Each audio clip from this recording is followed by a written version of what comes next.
अस्सलाम वालेकुम एवरीवन, कैसे हैं आप सब। सुबह-सुबह देखें पीटीसीएल की इंटरनेट को सलाम है। इतना अच्छा मूड कर देती है ना मेरा। बीइंग सरकास्टिक, गुस्सा आता है मुझे। मैं सुबह उठी, मेरी मोबाइल नेटवर्क भी काम नहीं कर रहा था और ये इंटरनेट भी काम नहीं कर रही थी। मैं नीचे आई और मैंने देखा कि इंटरनेट को मसला क्या है पता है आपको? 1-2 हफ़्ते से चल ही नहीं रही और मैं इनको हेल्पलाइन पे कॉल करती हूँ, वो बंदा भेजते हैं, लेकिन उसके बाद फिर भी। और ऊपर से सोने पे सुहागा, लाइट भी नहीं थी। ये जो चल रहा है ना, जनरेटर चल रहा है, लाइट भी नहीं थी हमारे पास। तो उसके बाद मैंने कहा कि अगर लाइट नहीं होगी तो फिर मैं कहवा कैसे पीऊँगी। लेकिन लकीली मेरे डिस्पेंसर में जो है वो गर्म पानी था।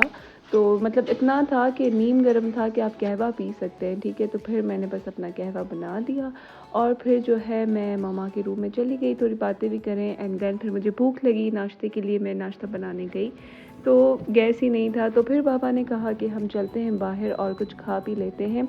लेकिन चेंज इन प्लान हो गया। ये हुआ था कि यहाँ पे हम बाहर तो गए, लेकिन बीच में मैंने कहा कि बाबा मुझे जो है गाड़ी चलानी है और मुझे गाड़ी चलाने की प्रैक्टिस करवा दे। सीख तो मैंने ली है।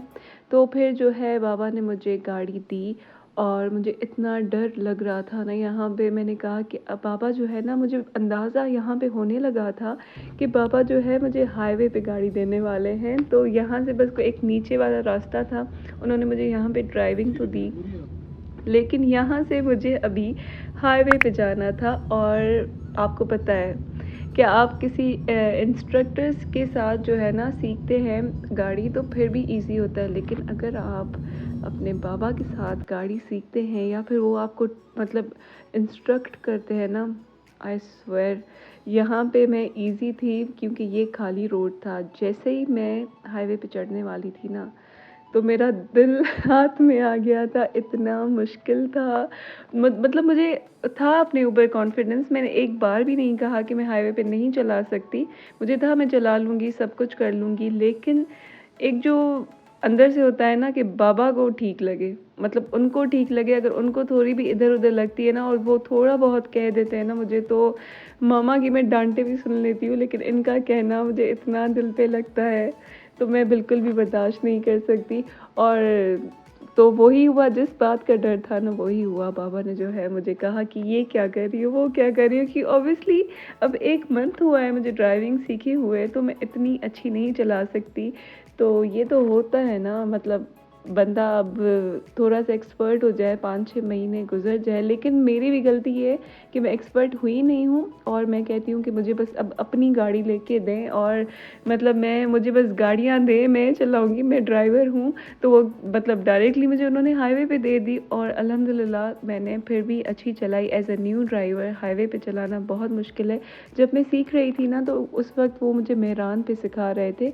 तो मेहरान पे मैं हाईवे पे लेके आई थी, लेकिन वो सेमी हाईवे था, कोई इतना वो हाईवे नहीं था जो हाईवे पे मैं आज पहली बार गई। और बड़ी गाड़ी चलाना एज़ कम्पेयर टू छोटी गाड़ी थोड़ी-सी मतलब मुश्किल होती है।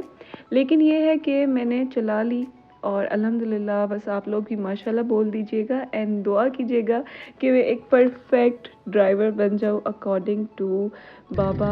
जैसे बाबा चाहते हैं ना वैसे बन जाऊँ, क्योंकि थोड़ी बहुत मैं मुझ में है कि मैं एक ट्रैक पे नहीं चला सकती। मेरा जो स्टीयरिंग हैंडल करना है ना, स्टीयरिंग मैं सही तरह से हैंडल नहीं कर पा रही, लेकिन आई विल ट्राई और मैं कोशिश पूरी कर रही हूँ। मैंने बस पापा को ये कहा कि अगर मुझे जो है एक प्रैक्टिस होगी ना, रोज़ अगर मैं ऐसे गाड़ी चलाऊँ तो मैं मतलब 2 हफ्तों में भी तैयार हो सकती हूँ। लेकिन बस इंशाल्लाह ऐसे कभी-कभी थोड़े बहुत दिनों में हफ़्ते में 1-2 बार चला रही हूँ, तो इंशाल्लाह I will be a good driver.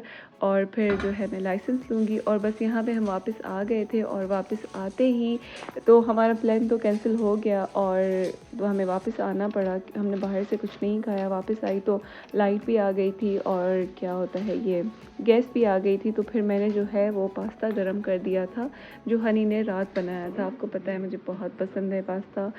तो यहाँ पे देखिए, यहाँ पे मैं ऊपर गई और आज है शब-ए बारात और यहाँ पे जो है खाला ने हमें खीर भेजी थी और साथ ही साथ इब्राहिम आ गया था। मैं ऊपर थी और मैंने इब्राहिम की आवाज़ सुनी, मैं नीचे आ गई। मैंने कहा मैं इससे मिलूँ क्योंकि काफ़ी ज़्यादा दिन हो गए हैं, इससे मिलना बिल्कुल भी नहीं हुआ था और वो देख के हँस रहा था, पहचान रहा था, लेकिन ये था कि वो मतलब आ नहीं रहा था। वो जो है ना अब अपने दादा से बहुत अटैच्ड है, तो इसलिए नहीं आ रहा था।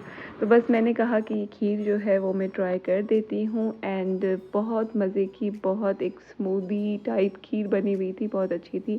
तो यहाँ पे जो है मामा भी तैयारी कर रही थी कि मैं हलवा बना दूँ, शब बारात का टाइम चल रहा है। तो यहाँ पे जो है मामा हलवा बना रही थी। कहा तो मामा ने मुझे था, लेकिन वो कहती हैं, करने कुछ नहीं देती, मतलब पता नहीं क्यों। मैं कहती हूँ आप कह दिया करें कि भाई ये बना लो, कभी नहीं कहती। तो बस यहाँ पे जो है मैंने कहा कि मैं खुद ही जाके थोड़ा-सा हाथ चला दूँ और वीडियो भी रिकॉर्ड कर दूँ, लेकिन आप बिल्कुल मत समझिएगा कि मैंने बनाया। मैंने नहीं बनाया, मामा ने ही बनाया। और बस यहाँ पे हनी जो है वो ड्राई फ्रूट का बॉक्स लेके आई थी ताकि जो है वो बादाम वगैरह की कटिंग हो जाए ऊपर हलवे में डालने के लिए। फिर क्या हुआ कि मैं यहाँ पे जो है बिरयानी वगैरह आ गई थी और आपको तो पता है मैं बिरयानी छोड़ नहीं सकती। तो बस बिरयानी खाते-खाते मैं मामा से बातें भी कर रही थी, किचन पे छोटी-सी चेयर पे बैठ भी गई थी और बिरयानी एंजॉय कर रही थी। थोड़ी देर के बाद मामा ने मुझे कहा कि तुम जो है वो चपली कबाब खाओगी और खाना भी खाओगी। तो खाना तो मैं बिल्कुल नहीं खा सकती थी, खाना सिर्फ़ जो है मामा और बाबा ने खाया। मैंने तो बिरयानी से अपना पेट फुल कर दिया, लेकिन चपली कबाब की बात आई ना जब, तो फिर मैंने जवाब नहीं दिया क्योंकि ये चपली कबाब मुझे बहुत पसंद है, स्पेशली मामा के हाथ की बचपन से। ऐसा नहीं है कि अभी पसंद है, बचपन से मुझे बहुत पसंद है। और ये देखिए, ये जो खाने में बना था तुरई कहते हैं ना शायद उर्दू में तुरई बनी थी और ये राइस बॉयल हो रहे थे और वहाँ पे चपली कबाब। तो बस एक जो है मैंने ले ली थी और मैंने कहा कि वाइट राइस के साथ चपली कबाब का मज़ा बहुत आता है, तो मैंने थोड़े से वाइट राइस भी निकाल दिए थे।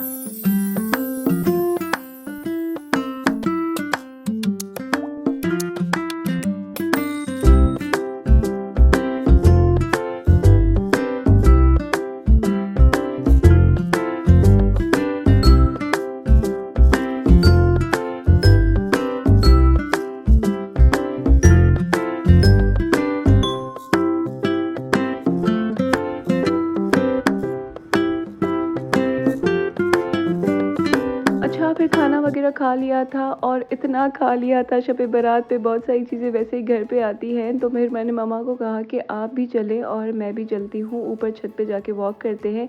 लेकिन मामा ने बहुत ज़िद की, मैं नहीं चलूँगी। फिर एंड में मैंने मूड ख़राब कर दिया, मैंने कहा ठीक है ना चले, मैं खुद ही चली जाती हूँ।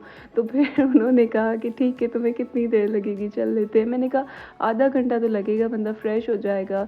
तो बस यहाँ पे वॉक वगैरह करके और हम नीचे आ गए थे और यहाँ पे मैंने कहा कि पानी जो है मामा को भी दूँ और ख़ुद भी पीऊँ। और बस देखिए, देखते ही देखते दिन यहाँ पे एंड हो गया। अल्हम्दुलिल्लाह फॉर एवरीथिंग। तो बस यहाँ पे जो है मुझे इजाज़त दें, तो काफ़ी ज़्यादा टाइम हो गया है और मुझे उम्मीद है आपको ब्लॉग पसंद आया होगा। अगर पसंद आया तो प्लीज़ लाइक करें, इससे मेरी रीच बढ़ेगी। Until then take care and अल्लाह हाफ़िज़।